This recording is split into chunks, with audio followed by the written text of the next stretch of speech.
A dust storm once revealed a single shard of painted pottery on the edge of the Yellow River. The archaeologists who found it didn't realize at first that the design etched into its surface belonged to a people who lived more than 7,000 years ago. A reminder that the story of China begins not with emperors or armies, but with the quiet persistence of early farmers whose lives have been mostly forgotten. Yet from these first small settlements would rise one of the longest-lasting civilizations in human history, a world shaped by invention, ambition, catastrophe, and rebirth. The earliest chapters unfold along the riverbanks of the north, where communities like the Yangshao and Longshan learned to coax life from the soil while struggling against the floods that both nourished and destroyed them. Imagine a village elder warning that the river would rise again, carving new courses through the earth. These floods were so unpredictable that generations began to explain them through legends none more enduring than the tale of Yu the Great, the man who tamed the waters through perseverance rather than force. Whether Yu is a myth or a memory of real engineers, his story reveals something profound. Even at the dawn of Chinese civilization, people believed that order could rise from chaos through human effort.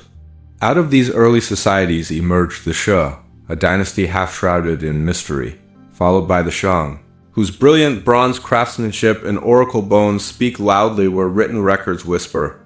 Picture a Shang priest heating a turtle shell until it cracks, studying the pattern as if fate itself had written a message. These were among the earliest forms of Chinese writing, carved not for poetry but for questions. Who will win the battle? Will the harvest be good? Has the king angered the ancestors? It's astonishing to think that the script developed on those bones would evolve, without ever fully breaking, into the characters used by over 1 billion people today. Then came the Zhou, who offered a bold political idea, the mandate of heaven, the belief that rulers governed only with divine approval, and that disaster or rebellion proved heaven had withdrawn its favor. This concept would shape China for more than 2 millennia, justifying the rise of new dynasties and the fall of old ones. It also set the stage for one of the most intellectually explosive eras in world history. Confucius traveled from state to state, hoping often unsuccessfully to persuade rulers to govern through virtue. Laozi, according to legend, vanished beyond the western gates after leaving behind a slim volume of wisdom.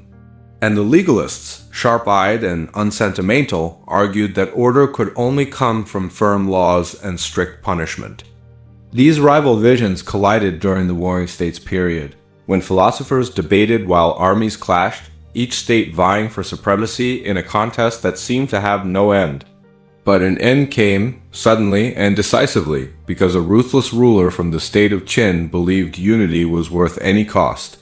Qin Shi Huang, later known as the First Emperor, forged a single empire out of lands that had been divided for centuries.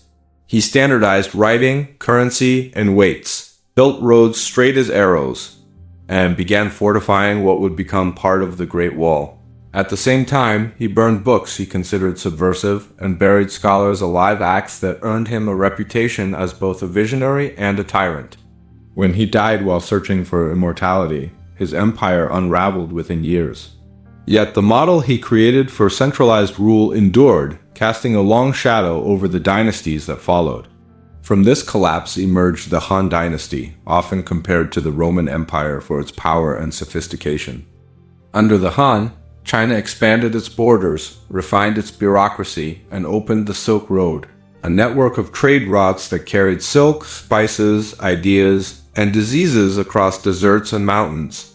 A diplomat like Zhang Qian could travel west for years, be captured twice, and still return with stories that transformed China's understanding of the world.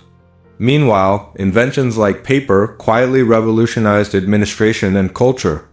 The Han era was golden, but even golden ages flicker.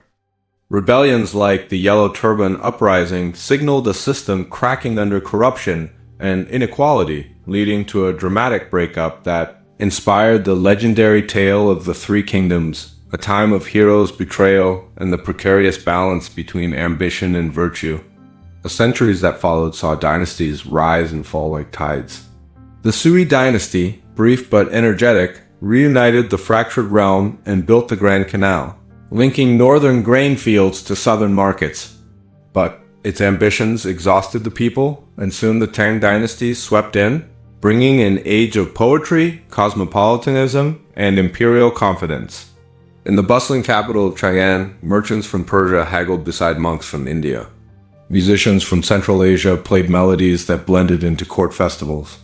It was during this time that a young monk named Xuanzang journeyed thousands of miles to collect Buddhist scriptures, defying imperial orders, surviving deserts and bandits, and returning 16 years later with knowledge that reshaped Chinese Buddhism. Then came the Song Dynasty, brilliant in innovation but perennially threatened by powerful neighbors. While its army struggled, its scholars soared, calculating celestial movements, applying early forms of printing, and transforming everyday life with inventions like gunpowder and the compass. Chinese markets teemed with goods that would soon reach distant ports. But even brilliance can't guarantee safety.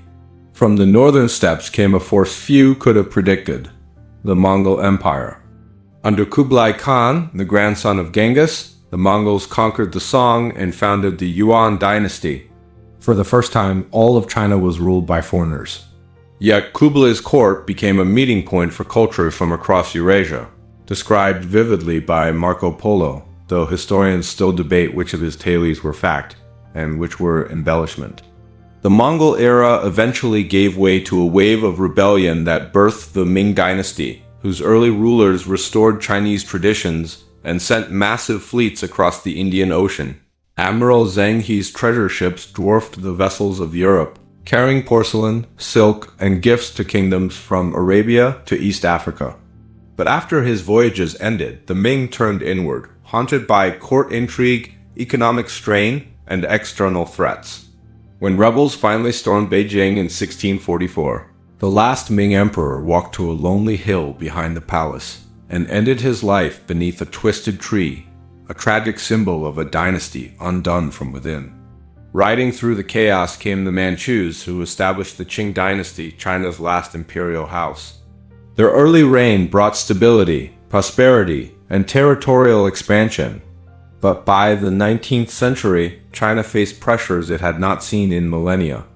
Western industrial powers, armed with steamships and ambitions, forced open ports in the wake of the Opium Wars. Internal uprisings like the Taiping Rebellion, one of the deadliest conflicts in history, tore at the empire's foundations. Reformers argued passionately for change, while conservative factions clung to tradition. It was a time when the mandate of heaven seemed to flicker uncertainly, as though even the heavens were unsure who should rule. The imperial system finally fell in 1912, ending more than 2,000 years of dynastic rule. What followed was not immediate stability, but a turbulent search for identity. Warlords dividing the land, ideologies colliding, foreign powers carving spheres of influence, and revolution reshaping society. Yet through these struggles, the cultural memory of China's long past endured, a thread tying together ancient philosophies, dynastic cycles, inventions that changed the world, and the stories of countless ordinary people whose names never appear in history books, but whose lives built the foundations of a civilization. From the pottery shard in the riverbank to the rise of modern China, this is a history marked by resilience. Again and again, China has faced collapse only to rebuild, reinvent, and renew itself. Its past is not a straight line, but a vast landscape full of triumph and tragedy, brilliance and brutality, uncertainty and transformation.